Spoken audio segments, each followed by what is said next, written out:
So fellas, it's all about dialing in one at a time, peeling away a shit habit and then incorporating a great habit. Identify, spot the shit habits and then rectify that by bringing in a good habit.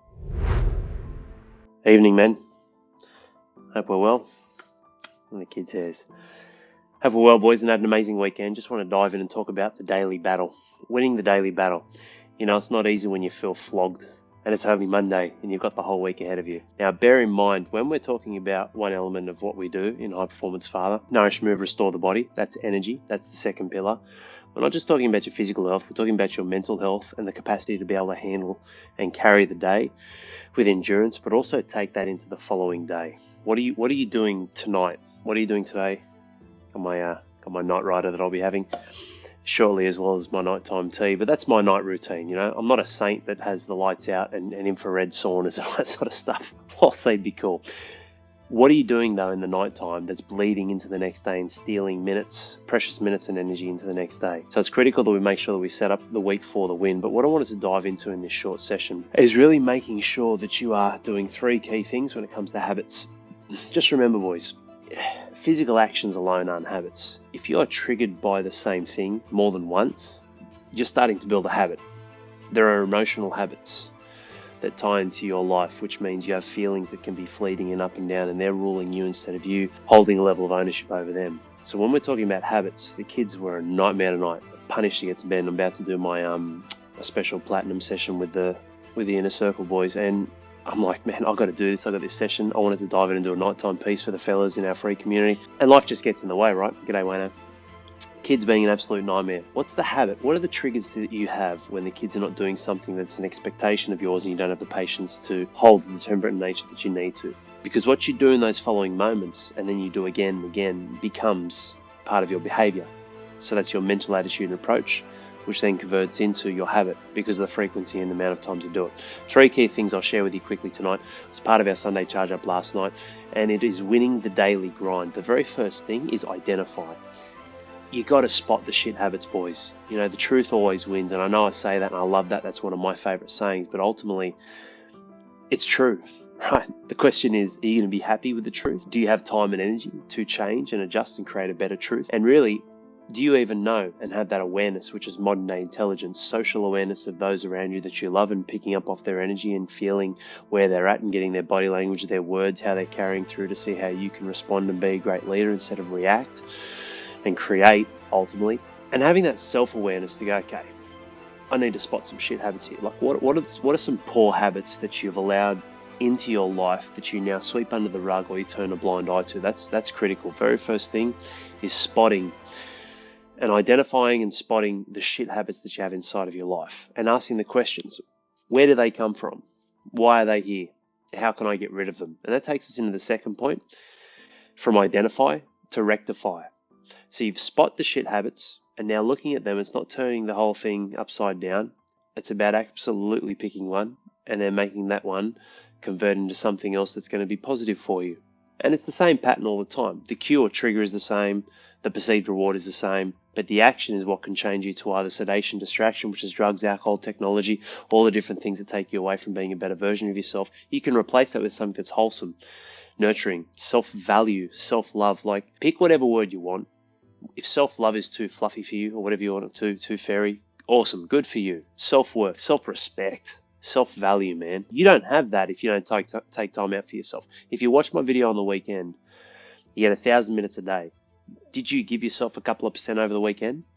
Like, if you've got 1,000 minutes a day, some of you guys don't even give yourself 1%. That's 10 minutes, let alone 5, 10, 15%, to build yourself up to be a greater version that can then have a ripple effect to those that you love and care about. So when I'm talking about self-love, I'm talking about you valuing yourself, self-respect, self-worth, and knowing that this is your life and your world. So you've got to identify and spot the shit habits. You then have to rectify, okay, what are the good habits I can put in place of that? The perceived reward might be the same.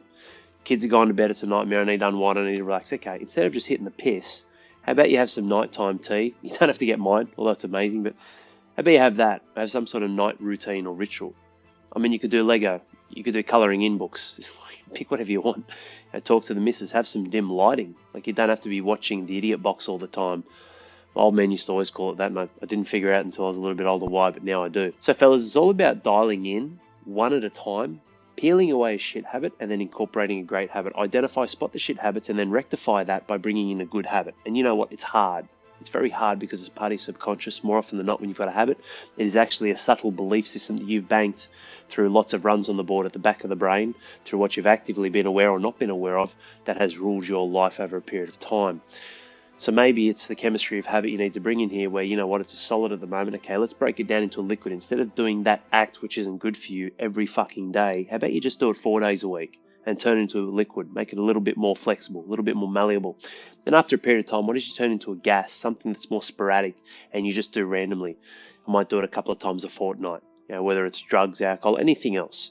I don't judge you for having those things, but they are escapes. Even if you have one drink a week on a Friday night at 8 p.m., you're an alcoholic.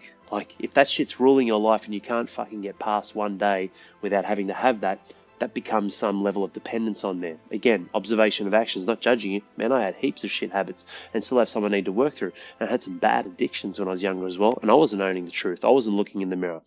That's what led to my life, my marriage falling apart in 2017. I was living in my gym for a period of time. Very, very ashamed.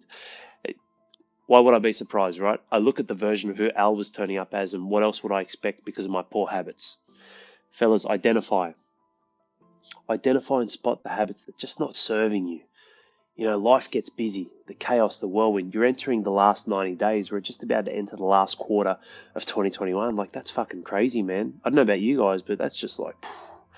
I feel completely different to the start of the year and then completely different to 2020. And because I continually chase and I'm out there hunting life, I'm fucking hungry for life, man.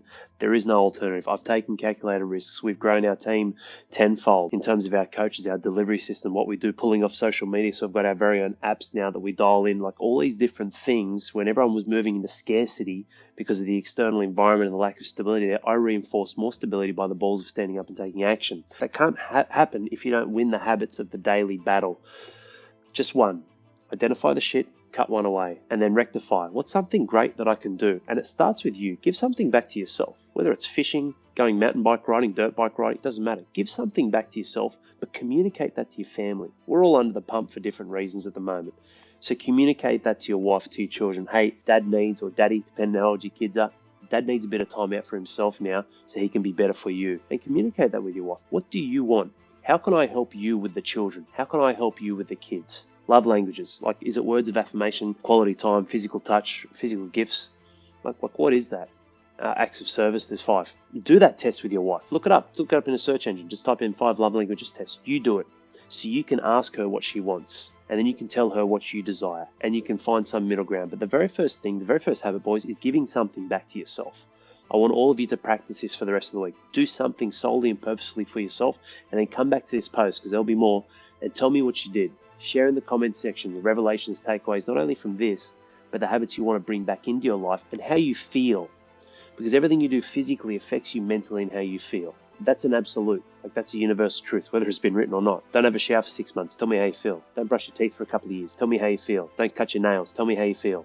Oh, there's some exotic Indian pictures I've seen before where they're like fucking 4 meters long. That was pretty crazy, but you know what I mean, where I'm going with this. Identify the shit, rectify and bring in the good. And the final one is remembering and getting those runs on the board. It's repetitions, man. Now, we have a principle in RDM called the Amazing 8. Think it, feel it, write it, read it, believe it, speak it, act it, reinforce it. It becomes part of your belief system when you get runs on the board. Could be post-it notes on your computer. Could be something on the fridge. I see some of you guys have written down some of our principles and put them on your fridge. That's awesome. Like, that's fucking great, man. I love seeing that stuff. But this is what you need, these reminders. And the final point on all this, fellas, the keystone of all of this is declaration. Making declarations.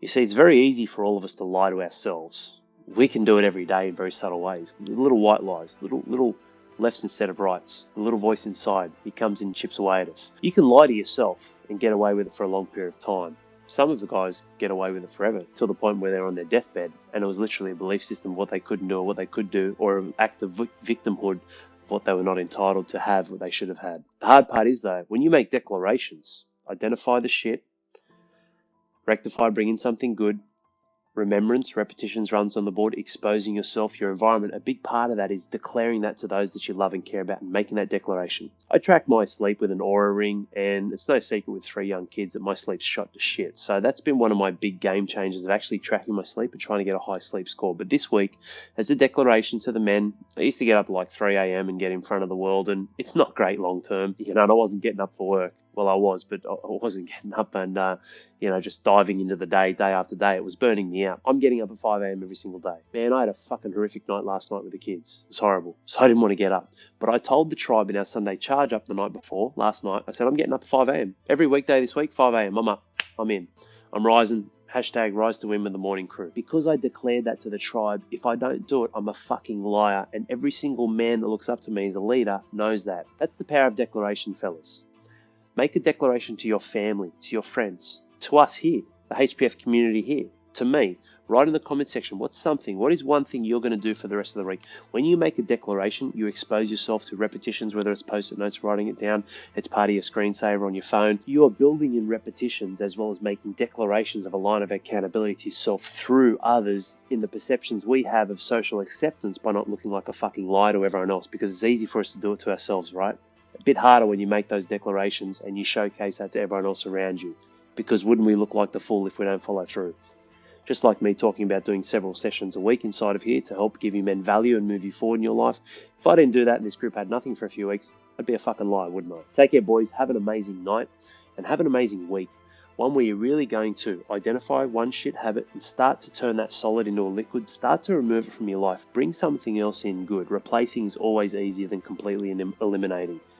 Shifting your focus, your attention. The days go quick, right? It's not that hard. It is not that hard. And then remembrance. Get those repetitions on the board. Make your declarations. Write it down. Think it, feel it, write it, speak it, behave it, act it, reinforce it. Acknowledge it. Give yourself a pat on the back because you know what? You did that. I'm going to set my alarm at 5 o'clock. I'm going to get up and train. I've got my training gear. I've got night routine, about to hit the platinum guys and then go to sleep. I've got my night routine in terms of my supplements that are going to put me into sleep. I'm going to wake up in the morning, got my training gear. I'm going to do a training session. Going to have my nutrition. Fuck, there's 10 wins. Like, you can rack them up. If you're going to give yourself shit for the bad, make sure you give yourself a pat on the back for the good. And every single time you turn up and stand up and move towards growth and leadership, fucking A, man, that's something good you should reward yourself for. Take care, boys. Have an amazing night, and I'll see you tomorrow.